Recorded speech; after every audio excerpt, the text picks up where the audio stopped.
Okay, welcome to One Stop Co-op Shop. This is Steve. I'm here with a special guest, Paul Malchow. Malchow, I'm sorry. Hi. I ruined that for you already. We Malco. talked about it That's earlier. okay. No problem. Yep. Yeah, Paul Malco. How's everybody doing out there? Good to meet you in person, Steve. Yeah, nice to meet you finally. We've been chatting quite a bit offline, so I'm first time face to face. Yes. And so we're going to be here talking about an upcoming game that Paul's working on, Union City Alliance. Yeah. Really exciting. Yeah, it'll be coming out in 2 weeks, so I'm really excited to chat with you about it. Oh boy, I'm excited too. New stuff, new stuff. Yeah, so we're going to talk about the game. This is being recorded on YouTube Live, so if you happen to catch us live on that channel, feel free to drop comments in there. We'll be filling comments as they come in. And also, we have plans next week to do a gameplay of it. Paul and I will sit down and play a game of it, so join in then. That's right. I think next Thursday, so a week from Thursday, we'll get a full game going, and you guys can check the two of us out fighting against the Pteranodon. Oh boy, cool. That will be fun. Yeah. Okay. But first, before we get to some questions, I always like to ask our guests kind of some background about them. And I think the first one we talk about is let's talk about your gaming life. What type of games do you play? I mean, I play a lot of games. They really run the gamut. I think my favorite game overall, if you had to put a gun to my head, would be Sentinels of the Multiverse. It's another co-op game. It's another superhero game, and it's one of my favorites. But beyond that, there are a lot of games. Ascension is another favorite one of mine. I like Clank a lot. Um, Social games like Secret Hitler and Avalon, I'm really into. Another real big favorite of mine is the Game of Thrones board game by Fantasy Flight, which I think is top notch. So really a pretty broad range of games that find their way onto my table. Yeah, it's funny because I was going to ask about Sentinels and Multiverse a little bit later because the game you're Yeah, showing has some similarities to it, but we'll get to that later, I think. So, absolutely. Yeah. but it sounds like you play the gambit, full gambit of competitive games and solo and co-op and the whole shebang, right? Absolutely. Yeah. Games of all shapes and sizes. Cool. So probably consider yourself like an omni gamer. Anything and everything goes. Absolutely. It Nice, depends on the situation. nice. What you can play with a group of 12 people or what you can play at a party, it's a lot different than when you're together with three or four intense gamers for a couple hours, or whether it's you and your girlfriend at night. Yeah. Definitely, definitely. Cool. And then I guess so. You played all these games, but at some point you decided that you know what I feel like making a game. What led to that decision? Yeah. Well, I kind of walked in on it sideways. Uh, so the Union City's first big product is a role playing game, the Union City Heroes role playing game.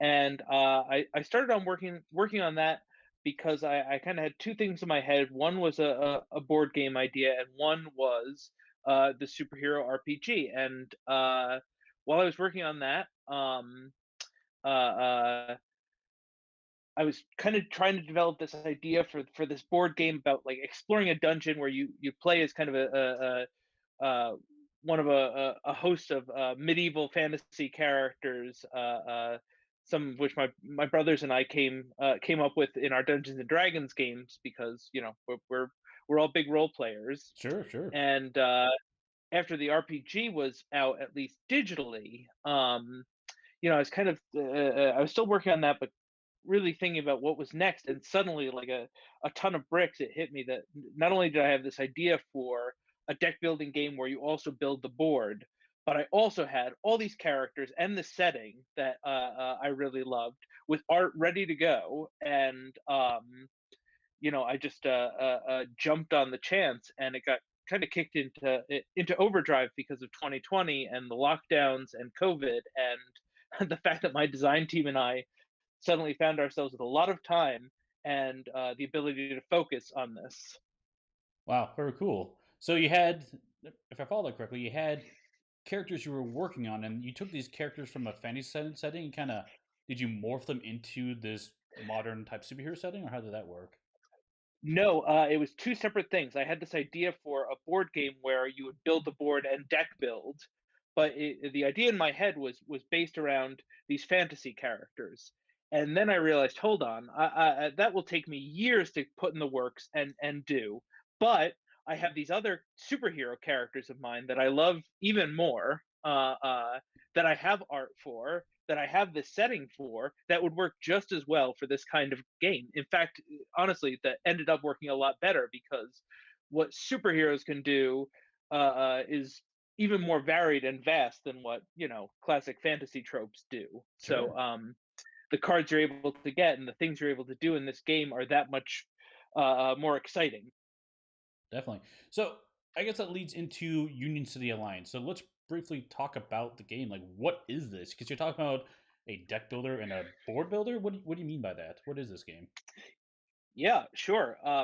So the idea is it's like a deck building game, but instead of each person starting off with the same kind of hand, like eight wizards and two barbarians, right? Instead, you choose a character to play, and it's one of our iconic heroes. Um, and the six we're starting off with are Odysseus, Lady Sunbeam, Wrangler, Captain Jupiter, Green Death, and Doctor Tomorrow. Um, when you choose your character, you get a starting deck, but that starting deck is unique to you, and the cards in there have powers and abilities that are unique to that character. So everybody starts off, unlike most deck builders rather. There's a board aspect, and the board is made up of panels, and as you play the game, you slowly build the board. And what the board represents is not only where you are in the city, uh, but it's also the marketplace that you have access to. As you build the board, you have more cards that you're able to buy and add to your deck. So instead of having, say, six cards that are out in a row, that everybody has access to on their turn, instead it's the part of the city you're on has certain cards, and to get more cards, all you need to do is go out and explore the city. Interesting. So the market So one of the isn't a yeah, like is common location. It is like built up on part of the board. You kind of have to explore the market that you buy from the deck building site. Is that correct? that's correct. You must explore the city in order to expand the market. However, one of our other innovations in this game is what we call solo cards. These are cards that are specific to your hero, kind of like your origin cards, but they're more Mhm. powerful. You'll be able to get those into your deck, and those you have access to no matter where in the city you are. It's just they take a different resource, heroism, in order to get those into your deck. So those represent your hero becoming that much more powerful, experienced, or gaining greater abilities with their particular powers.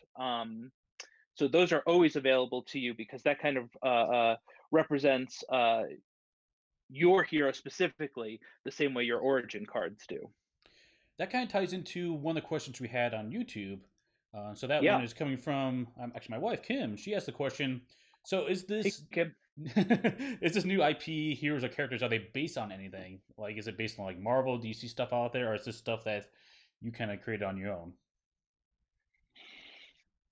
These are all original characters of mine, some of which, a couple of which were made with friends over the years.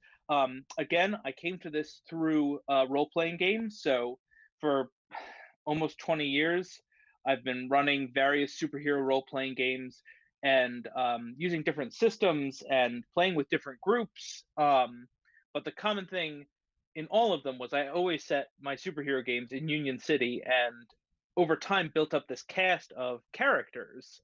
Um, these are heroes who are, featured in my own stories, my own creations, and then they're familiar to people who play the Union City Heroes role playing game. Um, and also another way we kind of got into this and I mentioned Sentinels earlier. One of the ways I met the other designer on this game was the two of us both were making custom fan-made Sentinels decks, and I was making them of my characters, Doctor Tomorrow, Green Death, Odysseus, um, and he was making really terrific ones of like the Venture Brothers characters.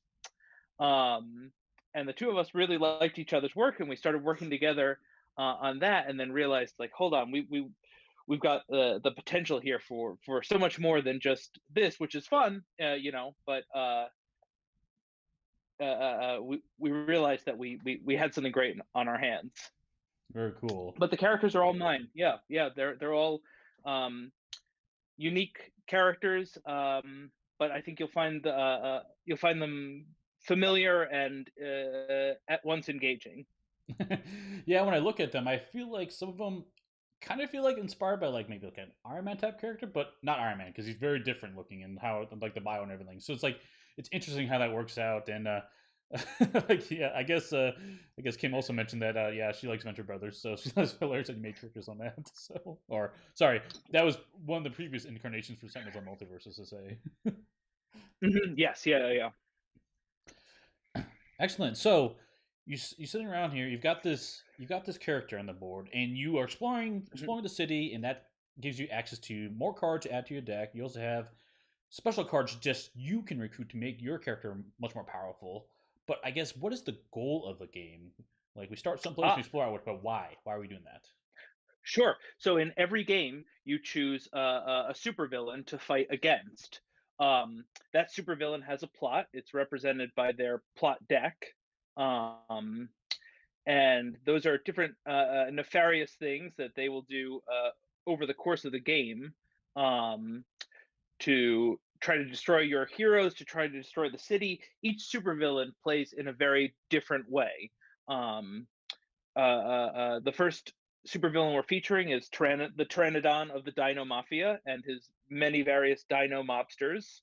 Um, and the way they play is they're just kind of out in the city doing their crooked business, and it's up to the heroes to try to root out this crime, to find the underbosses of the Dino Mafia and take them down to defeat the crime family. But that's just the Pteranodon. Other supervillains have other things they'll do to you, and they have other ways in which you win. Alexander the Great wants to conquer the city. You have to take out his outposts and eventually fight him. And the other villain who's going to be in this base game, Heroes Unite, is Crush, the Calamity That Walks, which is a giant monster that just wants to destroy the city. You just got to stop him. So each Nice. villain plays very differently, and affects the game in really different ways. So, yeah, yeah. So that's the object of the game, is to defeat the villain, and the way you defeat each villain is different. Um, so we have a source book that comes with the game and gives you more details on the villain, like their bio and stuff, and it also lays out exactly like what the story and the win condition is. So with the Pteranodon, it's just defeat as many mobsters as there are heroes plus one.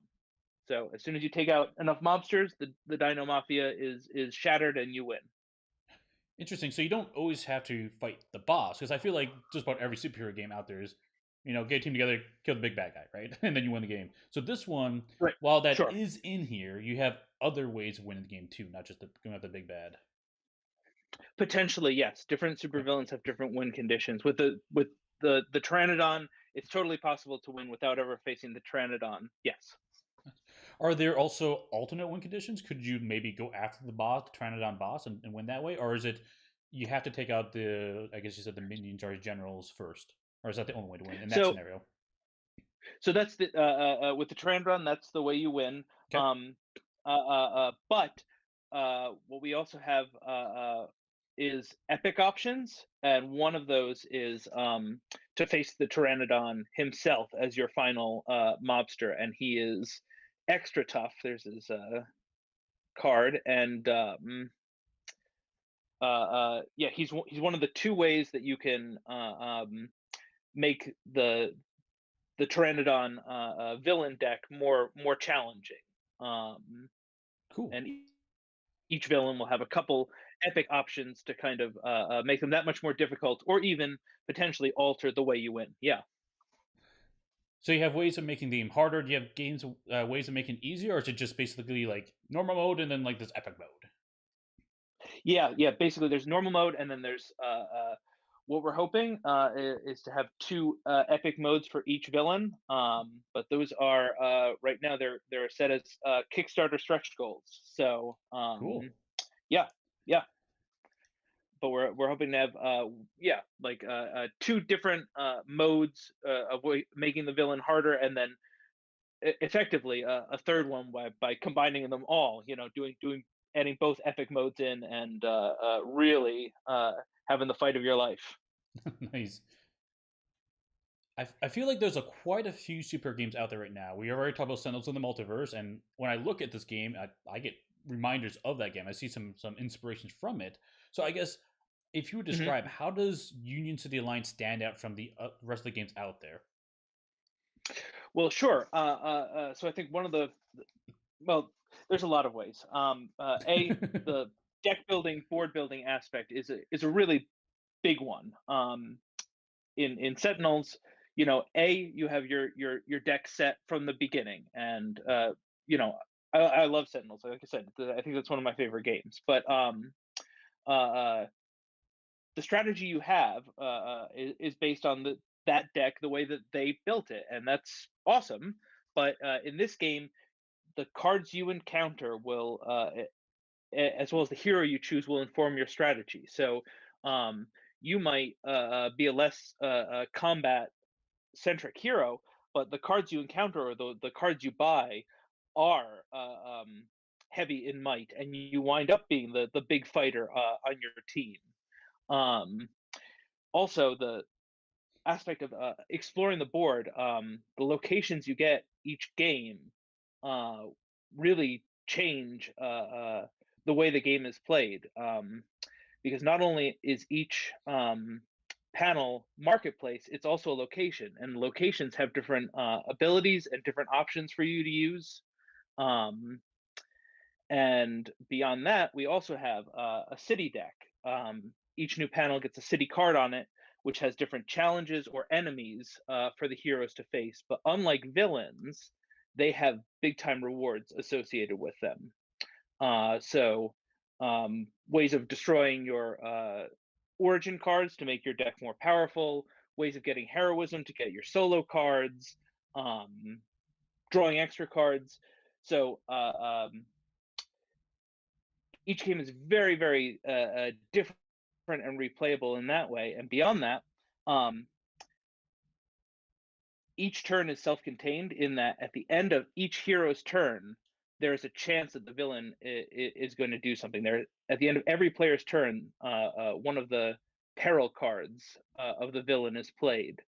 Um, that always happens, but some peril cards will do not much, and some will put out villain cards. So at the end of Mm. each of your turns, you're not quite sure how much the villain is going to do to you, and it's not a guarantee that, you know, at the end of each cycle of turns a villain card is played, we move on. um, there's a lot more uh, controlled chaos in this game that really makes you feel like you're in a superhero comic. Also, the aspect of the board being spread out, sometimes you know, somebody uncovers a villain over on the other side of the map, and then it's a race for the heroes to get over there, and they're running into other villains on their way. I mean, it leads to these crazy moments, like that it feels like really reading a great comic. Yeah. Yeah, so you have this tactile board out there, not just playing cards, but you have to get there. And I guess we haven't talked a little bit about how do you move in the game. Is it like is it an action point system, or is it all in the card play, or do you roll dice? Let's talk about that a little bit. Sure, it's all in the card play. One of the three basic resources that are on everybody's origin cards is speed, and that's how you move around the board. Um, so if we look at Odysseus here, This card gives him one valor, and valor is what you use to achieve new cards to add to your deck, and speed is what you use to move around and to explore new panels. So there are some characters that are faster than others. There are some characters that are more able to buy new cards, and there are some characters who are better fighters, in addition to their more unique abilities. For example, Odysseus is an explorer. When he explores new panels, he gets bonus valor. Um, and he's has a lot of clever ways of doing things. Whereas Captain Jupiter blasts stuff with her lasers and moves stuff around with her gravity powers, manipulating the board. So all these cards multi-use, meaning that you can use them for their effects, or you can use them to trigger these basic actions? So in the on the left hand column of each hero card is the printed resources column. You get those resources as soon as you play the card.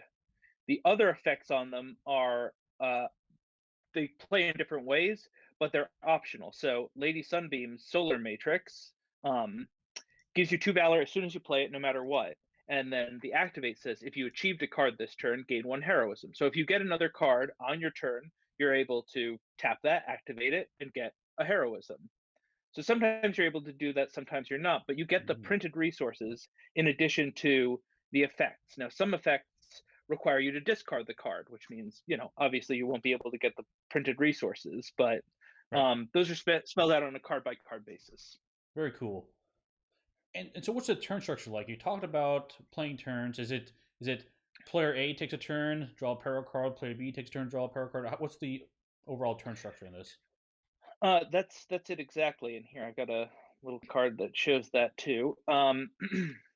Uh, so on each player's turn, they get their action phase, and during that, you're going to play. Usually, you play all 5 cards in your hand, and get all the resources on them. Do whatever you can with that. You explore, you buy new cards, you fight enemies. When you're done with that, like in most deck builder, like most card games, um, everything you play goes in your discard pile. You draw a new hand, and then that's when things get interesting because then we have 2 phases of the turn after that: the threat phase and the peril phase. The threat phase is to say Odysseus is here on Hero HQ, and our buddy Red Leech is up here on the high school. Uh, on Odysseus's threat phase, uh, uh, the Red Leech would come and attack him. Actually, he wouldn't because he has a threat of 0. So only if Odysseus was on the Red Leech's panel would he then attack him. But say the Pteranodon was here, he has a threat of 2. So on Odysseus' threat phase, if he was here on the high school, not only would the Red Leech attack him, but Pteranodon would come over here and attack him. Now that's a little more in your control on every player's turn because you have the potential to run away from enemies, to attack them and defeat them before they come and get you. But regardless of whether there's any enemies to threaten you or not, at the end of your turn, the final phase is always the peril phase. And with that, the chance of villain cards, or even worse, like Crime Wave, place a Raptor Gangster on your panel, it immediately threatens. Cool. So, yeah, that's what a turn structure looks like in Union City Alliance. And is there a time limit to this, or is it just play until the villain wins or the heroes win? So there's kind of a time limit in that the villain has a plot deck. Hmm. Uh, it starts off. The game is played in issues, and that's kind of how things escalate. So the first plot deck, or the plot deck, starts as just the issue 1 villain cards. As soon as that plot deck is empty, you move on to issue 2. So there are cards with issue as a modifier. For example, these Raptor Racketeers have their fight is issue +1. So the further along in the comic that it is, the more powerful they are. Um, Likewise, there are some hero cards that have issue as a modifier and will get more powerful as the game goes on. But if the heroes have not defeated the villain by the time the plot runs out, by the time the villain's plot is concluded, they lose. So Okay. there is a ticking clock in that there is this plot deck, and they only have that long. That being said, with most villains, someone will be defeated by the time the plot deck has run out. It's really more like you can't just run away and avoid the villains forever and build your deck. And yeah, there is still a ticking clock that will still be there. It's just you got a good amount of time to deal with stuff. Nice, nice. So does this game play from what player count to go? Does it go down to solo play, and what's the max player count? So the game is designed for 2 to 4 players, and it is absolutely a cooperative teamwork game. There are lots of cards that, especially in the city deck, where the reward will say a hero draws a card, a hero gains 6 heroism, whatever, and as the it behooves the players to coordinate and work together, like heroes do, to figure out who will benefit the most from those resources. That being said, um, myself and all the developers have played this solo many times. A bunch of our play testers have played this solo many times. The same way, some of these team games, the same way I've played Sentinels in the Multiverse alone Yes, many times. For that kind of solo gameplay, this is a lot of fun. It's engaging, and because it's turn by turn, it's easy to do as solo play because you have each hero's play area separate, and what happens on your turn is largely restricted to that hero. makes sense. And what's the cooperation like? I mean, you mentioned that the city cards say a hero does this, so you can pick who gets it. But in my deck, if I'm playing a specific hero, do I have cards that says a hero, or I can affect my partner or my somebody else on the table, like in some way or Big form? time. Big time. And that really it also depends on the hero. So Hmm. Lady Sunbeam is a very inspiring heroine, and she has a lot of effects that help her teammates. A lot of things that will let them draw cards, let them gain heroism. Let the hero with the least heroism gain 2 heroism. Here's a good one. Another hero draws 2 cards. Then you may destroy this card for that hero to heal for. Mm. Um, Captain Jupiter is able to move other heroes around the board, and when she does that, she allows them to draw cards. Um, she can't move herself around that way, but so depending on the character you play, you might be more geared towards helping other characters. You might be less geared towards it, but there are always cards in the Union deck that everybody's going to be recruiting as you explore the city that will benefit other heroes as much, if not more, than you.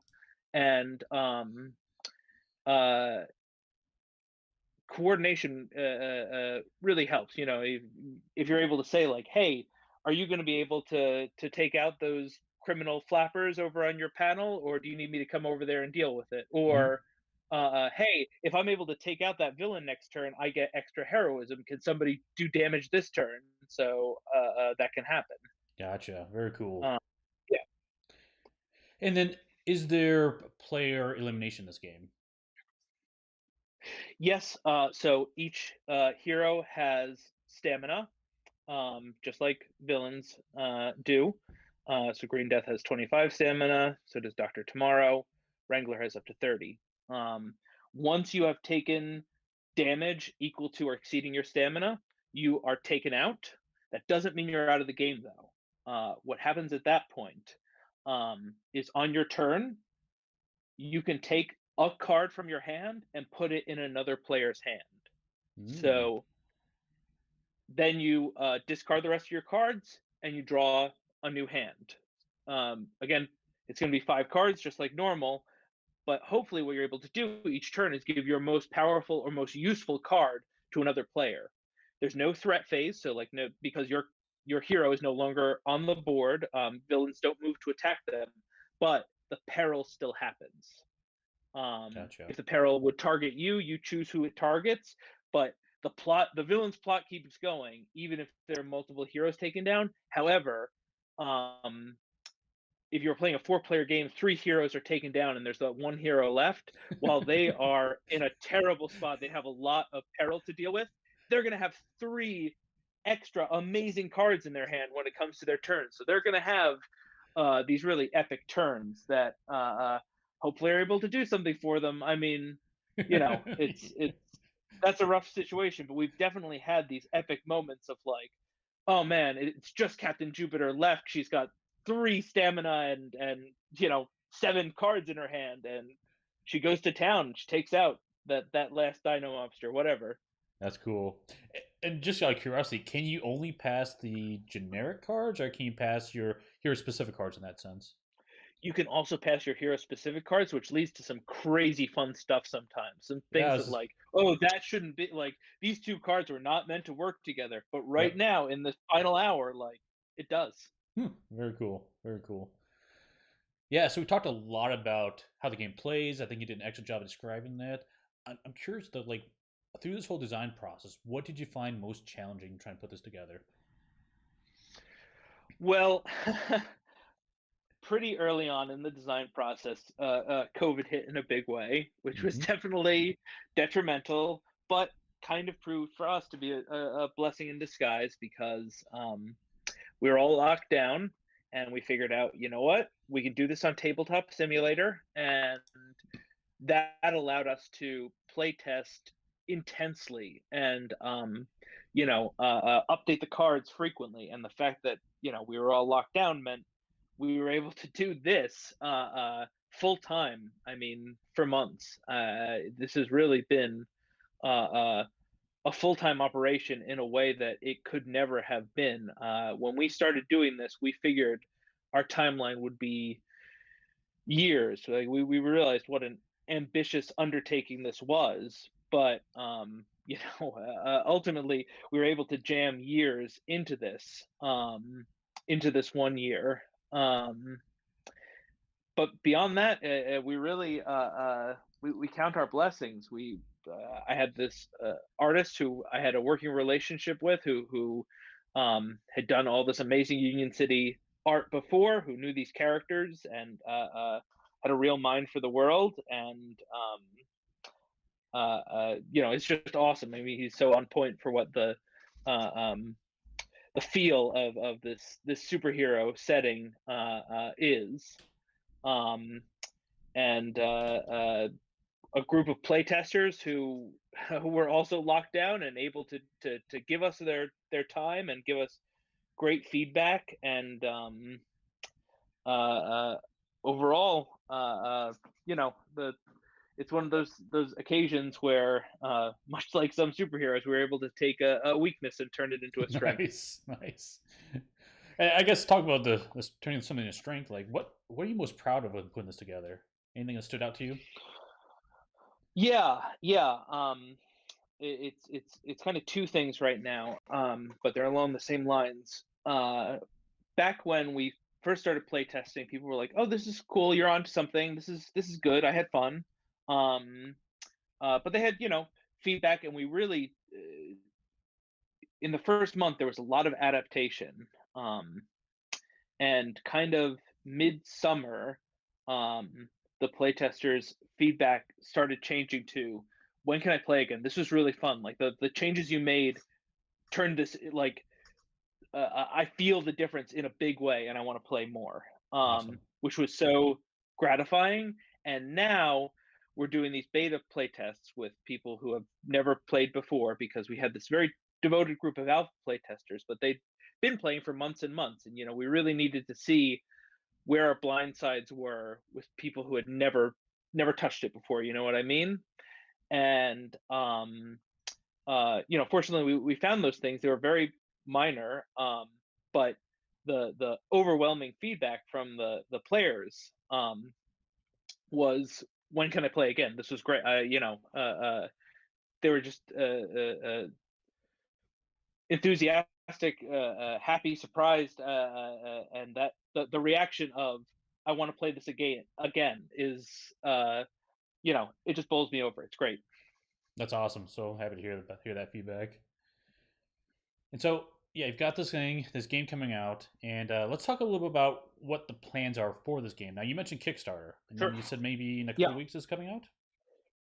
Yeah, we are actually 2 weeks from today, officially.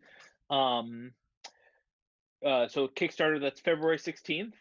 Um, this Heroes Unite, assuming we get our funding for this, Heroes Unite should be in people's hands in September. We are looking at getting it finished in 4 months because, I mean, as you see from what I'm showing you here, um, we're really done.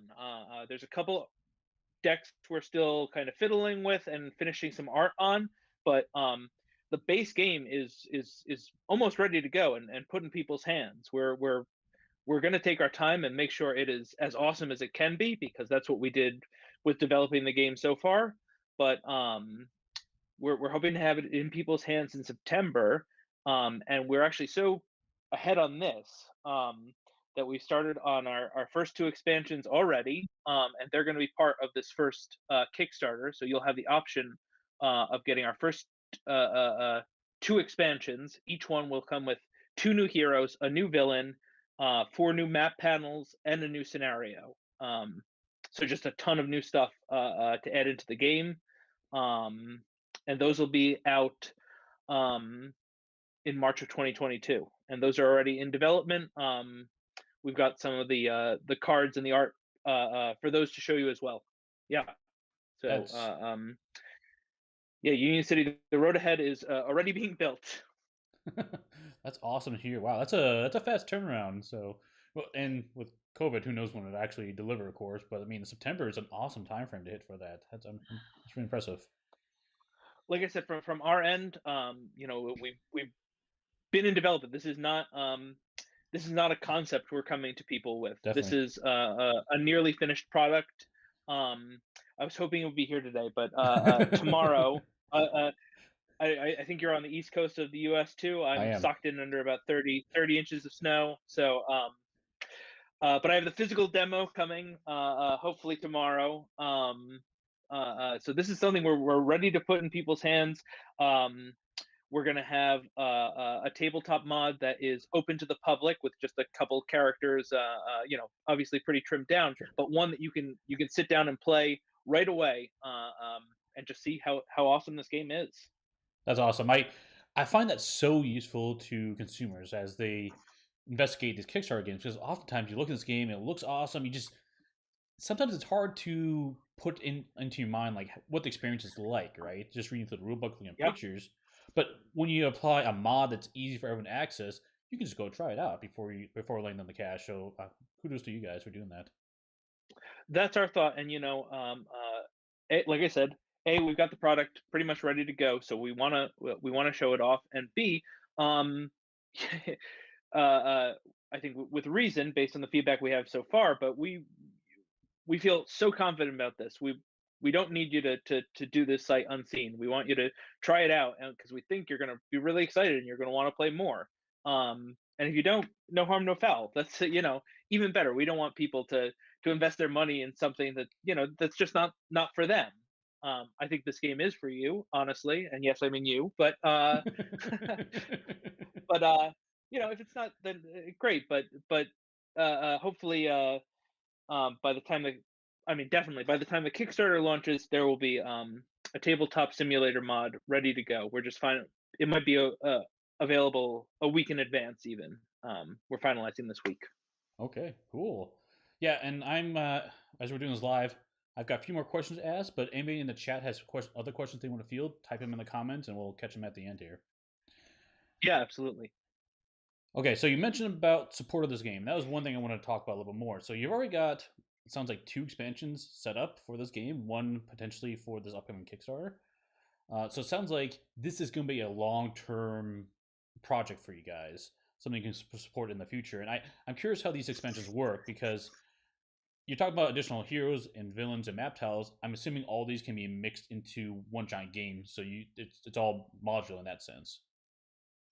Absolutely. And one of the ways it's kind of super modular is that um, with each game you play, you choose your hero that you're going to play as, and you choose the heroes that you're going to team up with. So if you and I were playing Odysseus and Captain Jupiter, we could then choose to team up with Dr. Tomorrow. And what that means is he's got a deck of 15 cards that you only are able to use if he is not being played as a character, and they Mm. go in with the other Union cards, the ones that we're going to find around the board, and they have these team up cards include some total duplicates of Dr. Tomorrow's cards that you're able to access when you play as him, some unique abilities, some powered up versions of his cards.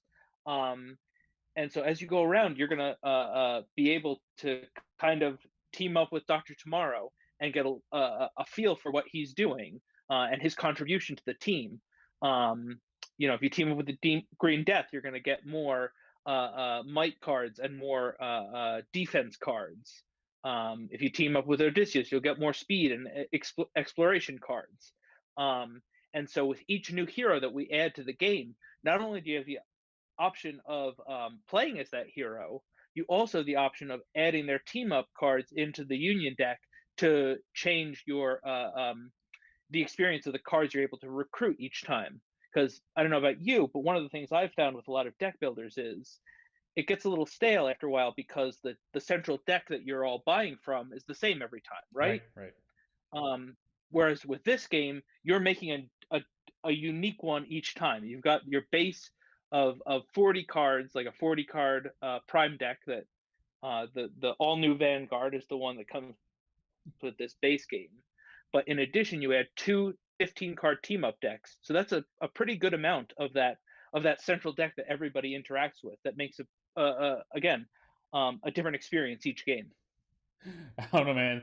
It's the phone was hitting pretty hard right now because like fear of missing out if not familiar with the acronym, but like with this modularity, like I want to get all the heroes and like, oh cool, let's try this guy with this new setup. Oh wait, we tried him now. Let's try this other guy and mix it up. That sounds like the way to go for sure. So I'm super excited to hear you guys have more content coming already, and you're already thinking about how everything mixes and matches. Very very exciting. And actually, I do have something I can show you guys. A world film premiere exclusive. We just got this art today. Ooh. Um, this is the cover of the first expansion. It's called Hostile Takeover, and we've got There you go. Cool. How about that? Hostile Nice. Takeover features Gertrude Ghoul, our corporate villain, and the two new heroes are Union Maid and Rescue Dog. Nice. Um, Nice. So this is the first time anybody has ever seen this cover. We, like I said, Antonio just finished it today. I put it together mere minutes before we got on together. Um, Very but this is cool. one of our first two expansions, which will be out in. Well, you can get it as part of the Kickstarter. So yeah, Yep. If you listen to podcasts, head over to the One Stop Co-op Shop stream channel and take a look at that. So that's really cool. Thanks for sharing that. yeah, yeah. So Well, my pleasure. I'm excited. I can tell this looks awesome. I'm a sucker for superhero themes. I'm not gonna lie. Like I have Marvel Champions. I like Marvel Legendary. I play Sentinels of the Mhm. Multiverse, and so like hearing what you've got going on here, hearing the tactical play, hearing the change on deck building, the fact that you have this board to explore the city, it sounds already different out of the gate, and I'm excited to see what's going on with this game. So I'm very stoked for next week sitting down to play this game with you because I can't wait. Yeah, man. I'm excited to play with you. Like I said, my favorite thing about this project, other than everything else about it, has been experiencing with new players. So yeah, Excellent. So I guess that's going to probably wrap up the questions. I'm not seeing any more questions come on YouTube right now, but where can people best reach you if they have further questions? sure. Yeah, absolutely. One of the best ways is to follow us on Facebook, Union City Heroes on Facebook, or UnionCityHeroes.com or UnionCityAlliance.com. They both go to the same place. Our website, we've got a bunch of information on this game. We've got more promo cards up there, a little more examples of how to play, hero bios, yeah, a bunch of cool stuff on the website that's up and accessible right now, including you can go on there right now and sign up to play yourself. Even before we get this open TTS, if you want to do a beta play test with us, I'll be there, so extra fame points, and yeah, you can sign up to play as soon as this week or next week if you're interested. UnionCityHeroes.com. Awesome. Wow, thanks so much for that. I had a lot of fun chatting with you on this game. I'm very excited to see what comes out. Like I said, I'm excited for next week. But yeah, honestly, just thanks for sitting down with me. This is great. Yeah, it was my pleasure. This is a lot of fun, Steve. I appreciate it. And Kim, thanks for the questions. Appreciate it. Yeah, and just to recap, like you said earlier, next week, Thursday, February 11th, Paul and I are going to sit down and play this game. We haven't the time set up just yet, but I'll post that to our, if you go to our One Stop Co op Shop Discord, that's where we're going to find the latest information on that. I also will be posting a schedule there. But honestly, just go to the YouTube channel and the event will be there live, so you can add a reminder if you're curious about that. But yeah, thanks again for Paul, and I appreciate your time. Yeah, yeah. Thanks again, Steve. Have a great night, everybody. Yep, thanks everyone. We'll see you at the next stop.